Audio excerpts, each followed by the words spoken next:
So welcome to the Psalms Compressed. In the book of Psalms, there are some really exciting psalms ahead of us. Not that the ones that we have been going through are not exciting.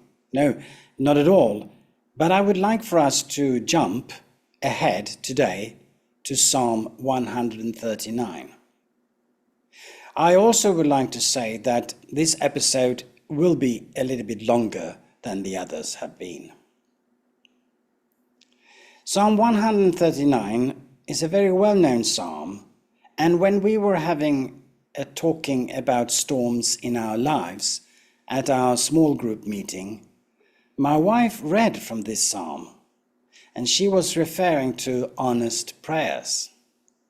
A couple of years ago, she went through some Bible school over here, and they went through this psalm in one class.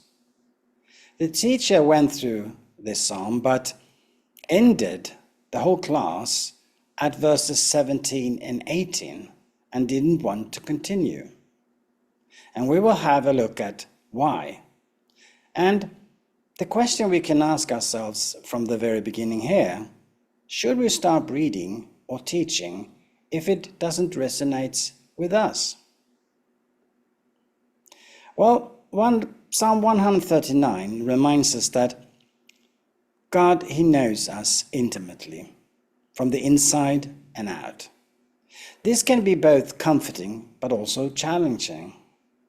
It is comforting because it means that we are fully known and understood by our God.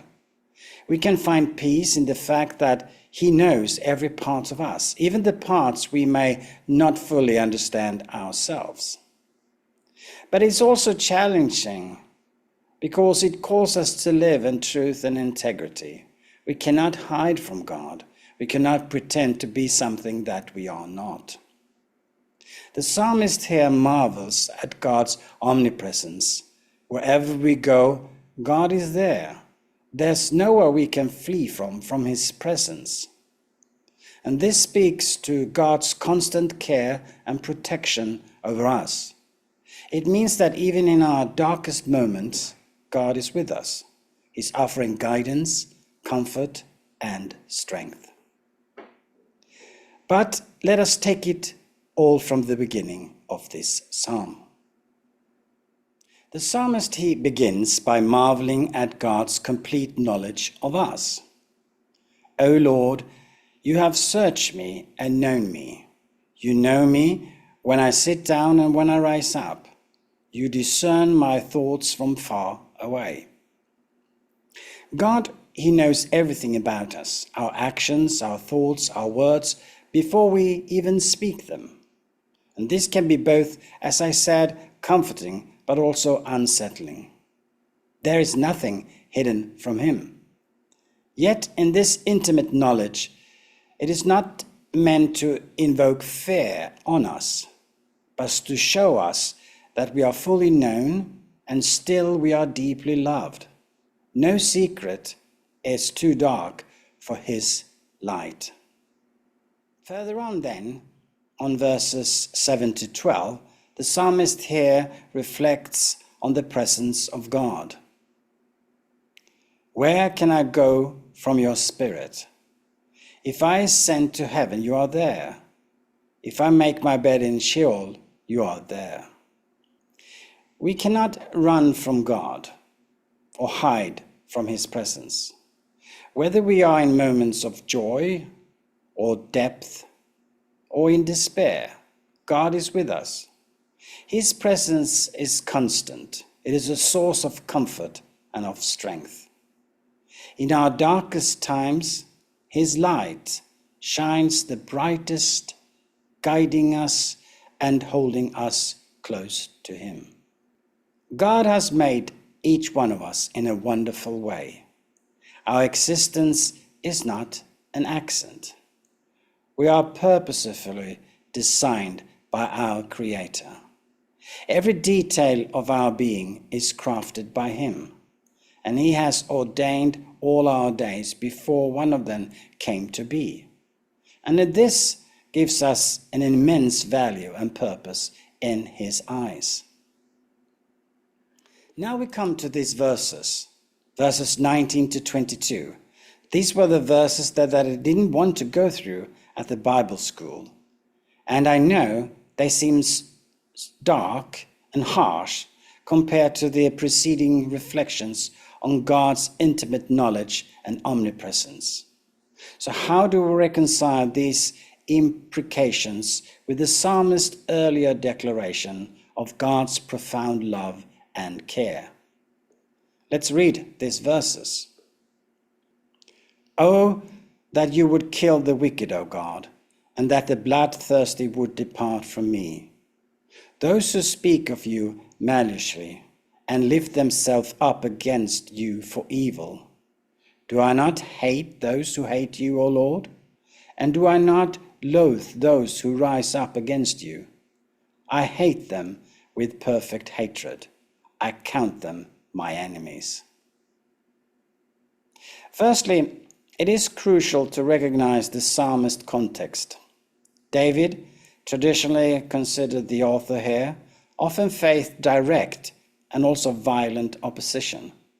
His plea for God to deal with the wicked reflects his desire for justice and the triumph of righteousness. This is not a call for a personal vengeance, but a cry for divine intervention against those who are fundamentally opposed to God's ways. So in understanding this passage, we are to consider three key points. First, the passion for God's honor. David's language here stems from a deep zeal for God's honor.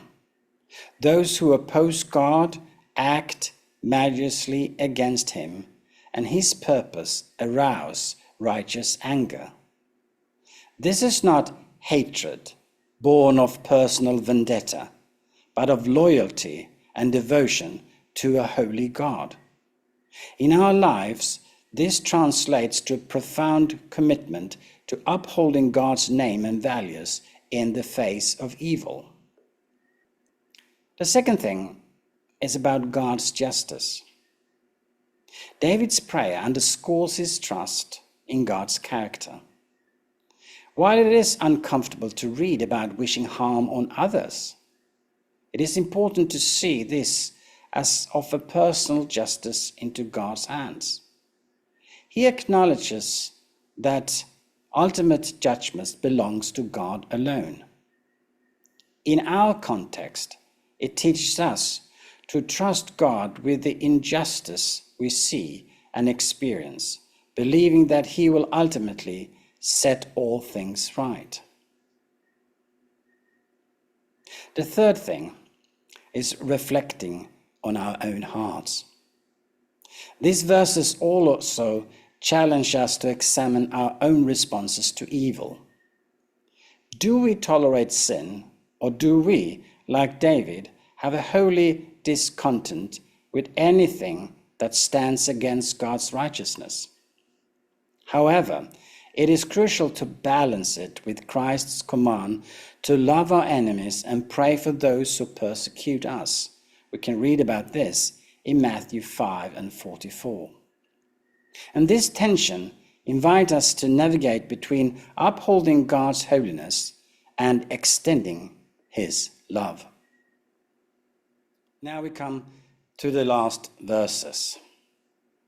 The psalmist ends with a prayer of openness and also surrender. Search me, O God, and know my heart. Test me and know my thoughts. See if there is any wicked way in me, and lead me in the way everlasting. Knowing that God is all-knowing, ever-present, and all-powerful, our response should be one of trust and also surrender. We invite Him to search our hearts, to cleanse us from anything that hinders our relationship with Him, and to lead us on the path of righteousness. So as we reflect on this Psalm 139, it is a difficult psalm, but let us consider how we can deepen our relationship with God. Let Him invite us into every aspect of our lives, trusting that He knows us better than we know ourselves. Let us seek to live authentically before Him, knowing that His love for us is beyond measure.